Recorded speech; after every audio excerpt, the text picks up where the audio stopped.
Hello everyone, আসসালামু আলাইকুম। বন্ধুরা সবাই কেমন আছেন? আলহামদুলিল্লাহ, আমি ভালো আছি। তো আজকে অনেকগুলো মজার মজার রেসিপি রান্না করব। সাথে থাকবেন, দেখবেন ভালো লাগবে ইনশাল্লাহ। এখানে আমি মিষ্টি লাউ নিয়েছি 2 ফালি। আমি আজকে এটা পুড়িয়ে ভর্তা করে খাবো। একটু হলুদ লবণ দিয়ে মেখে নিলাম।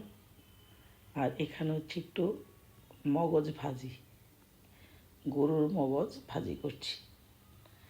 বেশ কিছু রেসিপি করব, রেসিপিগুলো ভালো লাগবে ইনশাল্লাহ। সাথে থাকবেন বন্ধুরা। এই মিষ্টি লাউ ভর্তাটা খেয়ে দেখবেন, খুবই সুস্বাদু হয়। চুলোর আগুনে পুড়িয়ে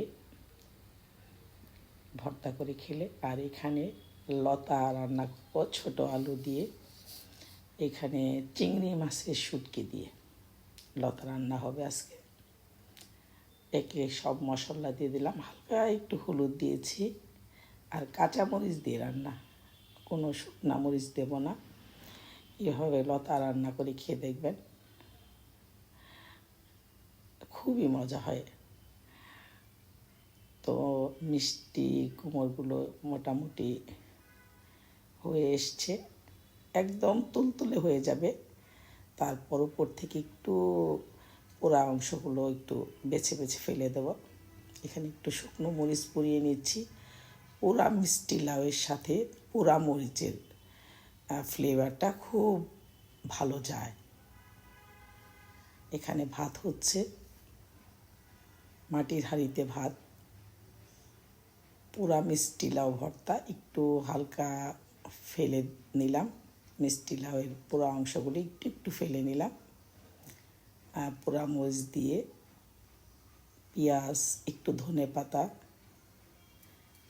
তারপর সরিষার তেল দিয়ে মেখে নেব। মানে এত মজা, এই ভর্তাটা না খেলে বুঝতেই পারবেন না।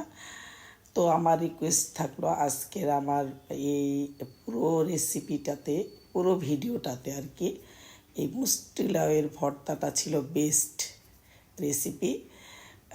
আমার বন্ধুদের কাছে রিকোয়েস্ট থাকলো গরম গরম ভাত আর মিষ্টি লাউয়ের, পুরো মিষ্টি লাউয়ের ভর্তা, আর সাথে 1 ফালি লেবু।